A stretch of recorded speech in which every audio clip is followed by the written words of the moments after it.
We've got a very special set of guests joining us. The IT and Telecom Minister, Mr. Ashwini Vaishnaw, Ms. Smriti Irani, the Minister for Child, Women Development and Minority Affairs, and of course, the Chief of Tata Sons, N. Chandrasekaran. Thank you very much for joining us. Before I get started, again, for context, what are the big mega trends that global investors and domestic investors are looking at when they look at India? Consumption, it is going to be perhaps the largest market on the strength of the fact that we are today the world's most populous country. It could perhaps also be the workforce of the world because we have a very young population at this point in time, and that's the expectation and the assumption and the estimates that many are making. And of course, the other big trends that India could capitalize on, digitalization.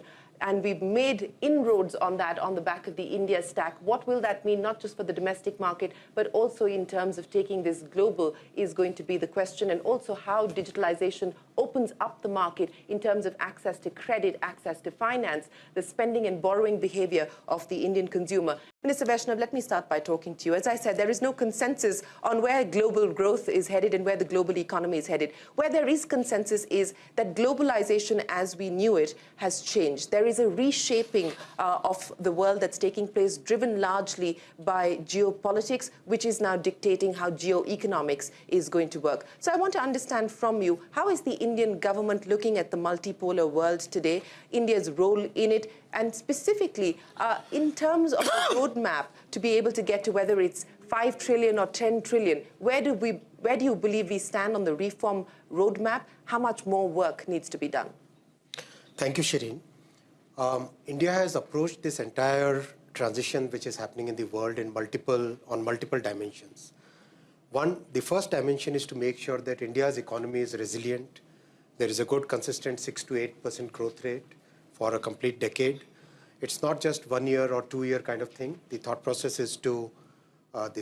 and the policy framework which follows is for a complete decade, 6 to 8% growth with very moderate inflation. The second dimension is when the world is looking for resilient supply chains, and as you said in your opening statement, India has a very young population. So how do we attract large number of supply chain participants to India?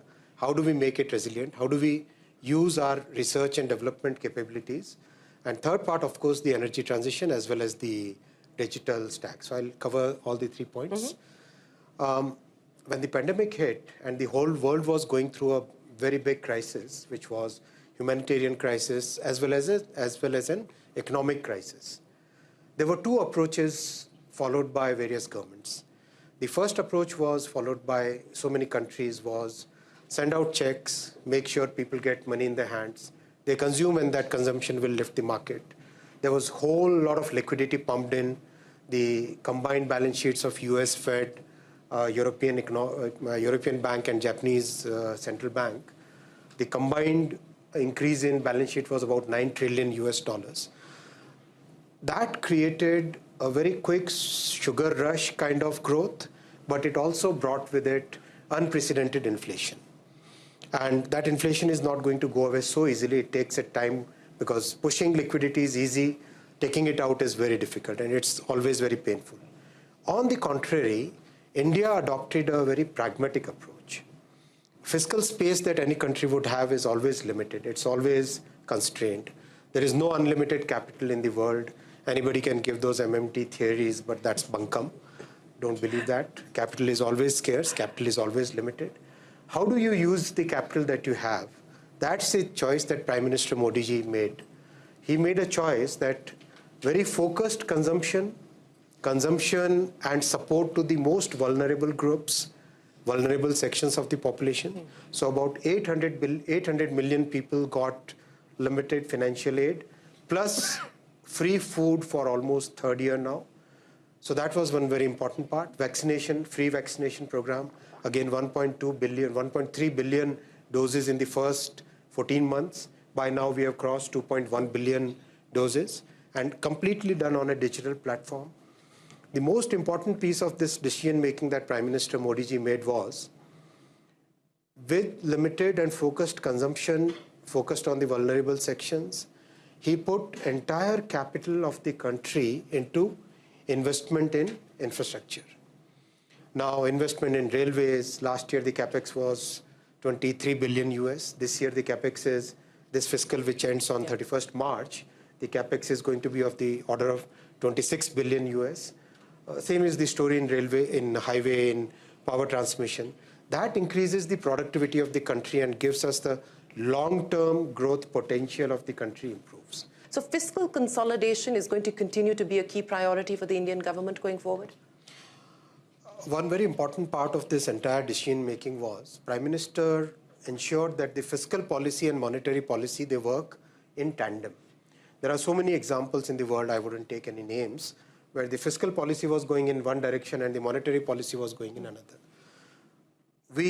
Our central bank didn't have to drop the interest rates like a brick, didn't have to increase the interest rate like a balloon. It was a very moderate, very balanced view of things. So our central bank today is in a very good position with a good balance sheet of the central government. Our central government's liabilities are just about 52% of the GDP, and GDP growing nominal at 11-12% is a very good situation to be in. So I think, yes, fiscal consolidation is a very important priority. But what is important is we have to look at growth as the primary driver, moderate inflation as the primary decision point, and combine the fiscal and monetary policy to continue that momentum for next 10 years. Well, I'll come back to you in just a second, sir, and I will get to Ms. Irani as well, but I want to get the private sector's voice in, so let me come to N. Chandrasekaran. Chandra, Mr. Vaishnaw spoke here about capex, and for the last several years now, it has been the heavy lifting that the government has done in terms of pushing infrastructure, pushing government capex, and that really has provided the fillip as far as growth is concerned. The big question is, when is private capex going to take off? Are we at that inflection point at this point? Is it another 6 months out, 12 months out? I mean, you have, from the House of Tatas, a view from steel to consumption to digitization. At this point in time, what's the indication that you get in terms of the heavy lifting that the private sector is likely to do in capex to push growth? I think I'll make a couple of more comments to support the view expressed by the minister. Not only the debt to GDP is currently at 52%. Just after the pandemic, it is 52% from a decade ago of 78%. So we are in a much, much better position today than 10 years ago. So overall, I think our balance sheet and our, even if you take the private sector, overall private sector debt to equity ratio is 0.5. So we are in a very, very strong wicket. Now coming to the investments, we run a large group with portfolio across B2B, B2C, industrial businesses, consumer businesses, tech businesses, traditional businesses. And the consumption that we are seeing is just fantastic, actually. We are not only seeing it in the urban areas, we are seeing it in the rural areas. In fact, the consumption we are seeing in Tier 4 towns for even discretionary items like electronics and jewelry is higher than what we see in Tier 1 towns. So the consumption is very, very strong. We have been seeing that for the last few years, and we have seen it in the first half of the year. Last year, we delivered a growth of 25% on a group-wide basis. And this year, that is the year ending March, the first half, we have already seen 19% growth. In all likelihood, will be 22-23% growth. So I think the consumption-led growth is very strong. And with the infrastructure spending that's being done by the government, will definitely add to this as a tailwind.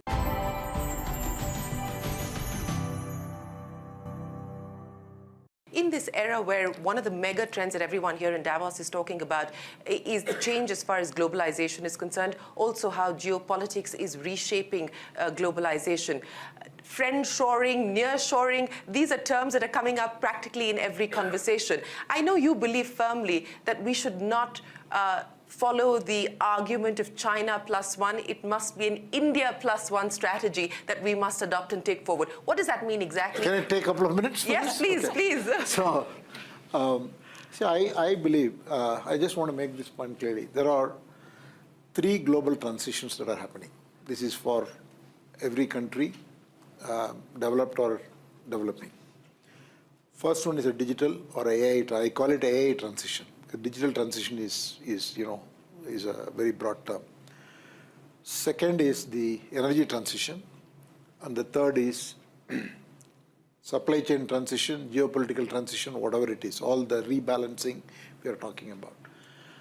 And everything else we talk is all within these 3. India is uniquely positioned in all the 3. On the digital transition, the reason we are uniquely positioned is because we've got a fantastic tech sector. We've got a huge talent pool. I mean, the number of tech graduates pass out in India is the highest and not comparable to any other country in the world. We can combine multiple countries, still they won't match the number of graduates we pass out. Third, in the last 5, 6 or a decade, we have demonstrated that we can leverage technology and do developmental projects and public delivery at scale. And this was most exemplified in the COVID handling. This has to be seen not only as a technology transition, I call it an attitude transition. What has happened in India? The mindset and attitude has changed. Every other country went for a COVID era, a Pfizer or a Moderna. India in the past would have run helter-skelter and see how to get a Pfizer or a Moderna. But in this situation, in the peak of COVID, the country had the guts to say that we will do it alone. I mean, there is something to be said about that.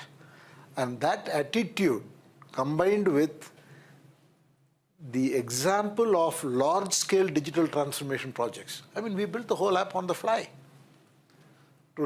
to vaccinate 1.3 billion people. We were all in a call every Monday evening, 7 to 8 o'clock. Business and government. So that's why the digital transition, we are extremely well placed. Energy transition, we are well placed because we are probably the only nation of scale where 2/3 of our growth for the next 25 years is going to come. So all our energy per capita is the lowest in the world. So it will increase. The amount of energy we are going to consume is so much, and all of this is new energy. So we are not replacing the bad energy. We are creating new energy for development. And to do this transition when there is growth, all of us who are in business know growth fixes every problem. You can have any problem. It will all be fixed by growth. I always say the priority should be, 3 priorities should be growth, growth, growth. And I think we have that opportunity to make the transition beautifully than any other nation. The third one, the question that Shirin asked, is India Plus. I think it is not about replacing somebody. The world needs resilience. Resilience has to take precedence over efficiency. Over the last 50 years, we have driven efficiency beyond belief. So now we have to go back to being effective first, then put efficiency second. So the India Plus is for India to take the lead, to build the supply chain is ecosystem. It's not one person's game. Nobody can do it alone.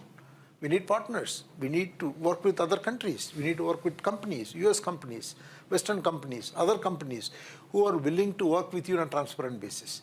So India Plus, when I say that, I mean India takes the lead and builds this ecosystem so that we become an alternate, resilient supply chain for the world. It is not about replacing somebody.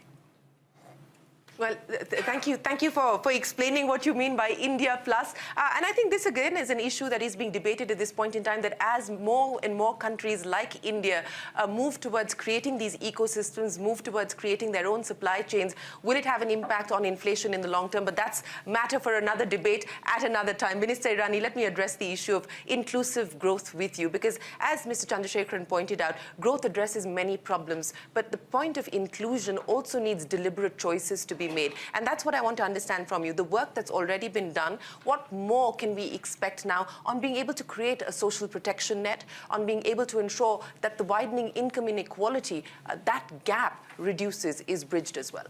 I think if I am permitted to reflect in the eloquence of Chandra, there are 2-3 things that I would like to take forward from what he said. Firstly, what happened in the pandemic is that tenacity of tech met the audacity of administration. And that is what India has said to the rest of the world. That's it. And when you talk about inclusive growth, when you talk about social security, what the Prime Minister has done is that he has re-strategized how you look at welfare. And through his policies, and the only part that I'll differ from the eloquence of Chandra is that there is no shotgun pronouncement of outlays. There is a strategic pathway that is designated before the money is put to the number or the plan. So when I talk about social security, as you've so pronounced it, Prime Minister Modi looked at it from a social investment point of view, and that is a reorientation in governance that hasn't happened before. How did it play out? Chandra speaks about the consumption levels in Tier 4 levels of our country. How did that consumption get fueled? You have doorstep delivery of free food to 800 million people, thereby somewhere conserving their consumption capacity, and their purchasing power then gets either conserved or repurposed somewhere else. Apart from food, what you have done for 1 billion plus of your populace, and especially for those who are marginalized, those who are poor, is protect their pharmacological needs in a pandemic. You have delivered 2 billion doses of vaccine. And that is why I said that the tenacity of tech met the audacity of administration. As he said, the easiest thing for India to do would have been somewhere a victim of the compulsion of the alacrity with which the pandemic was spreading, that there would have been many pressures that a government faces that import that vaccine. And it takes a lot of political strength to withstand that pressure and belief in the capacity of Indian industry to rise to that occasion, knowing well that in a time when global supply chains are choked or shut down, your industry has the capacity to fulfill your need domestically, and not only fulfill a need, but also ensure that jobs are kept secure. And that is what the India story is. And again, extending from what Chandra says, why do I believe in the India +1 story? You, Shireen, began this entire discussion about how globalization is getting redefined. And now when we talk about the India story, we say we now reflect the Modi ethos of human-centered globalization. That when many countries were devoid of pharmacological help, when they were struggling to get their needs of PPE suits or vaccines met, India knew that there are many countries with their back to the wall. We did not commercially exploit that urgency of many societies. We were still humane enough to supply pharmacy needs of many countries at times at no cost, and at times at just about the cost of production. And we did it not only out of a governance plan, we did it out of an Indian plan. As Chandra said, there are many industry captains in this very room who are on call 24/7. We've told the world, especially at Davos, we never close for business. But we were at business, both of governance and manufacturing, especially when the world had shut down. And that is the potential of India that needs to be pronounced from every corner. We did not profit from your misery. We were humane in our approach. We were resilient in protecting our supply chains. And we still served a common global cause. Well, thank you very much for that very eloquent insight into the audacity of administration and, of course, the convergence with technology. But, Mr. Vaishnaw, let me address the issue of opportunity and the roadmap ahead.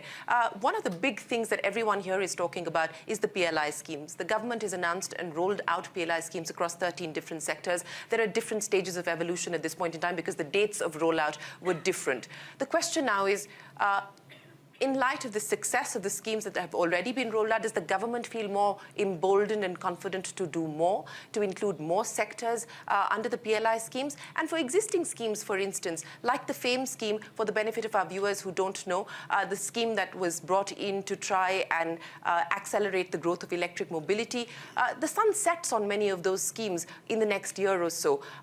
Will the government like to continue? Because investors investing will also want predictability and a roadmap of what incentives will look like. Are we likely to see an extension of the existing subsidies? And are we also likely to see new PLI schemes and new incentives being brought in? So PLI scheme has proved out to be very successful, both for the government as well as for the industry. In terms of government, to what Mr. Chandra said, we don't put money just like that. We do have our calculations. We do economic IRR, you do financial IRR. So it's... No, I was not saying that. I was saying you can take the decision upfront. Of course, so I mean, just take PLI as an example. The outlay for PLI was about 24 billion US. The additional taxes that we are going to get just from the mobile PLI is going to be of that order. So just one mobile PLI pays for the entire PLI that we have for all the sectors. Combined together, the actual tax contribution, additional incremental GST and incremental income tax is going to be significantly more than the outlay that we put for it. What has happened is PLI first brought the assembly to country, right? Over a period of time, over a period of last 1.5 years, the assembly is now going deeper and wider. Component supply chain is shifting to India. Indian homegrown companies are coming up with components as well as many critical parts of the supply chain. And that is what is very, very encouraging. That is what is really good. We believe that, for example, this iPhone 14 is made in India, right? And now quite a few parts of it, quite a few components of it are now getting made in India. So that makes a huge difference. It is adding jobs. It is creating new economic opportunities. Are we likely to do more PLIs? Yes, there are many more PLI items in the work. For example, hardware IT, for servers, for laptops, for PCs. That is another piece to be still in works. There would be, this approach has worked well. So there would be more sectors that we consider. Minister Vaishnaw, Minister Irani, and Chandrasekaran, many, many thanks for joining us here to give us your insights on what the India story looks like and more importantly, where the India story is headed. Ladies and gentlemen, thank you very much for joining us here this afternoon. Appreciate your time.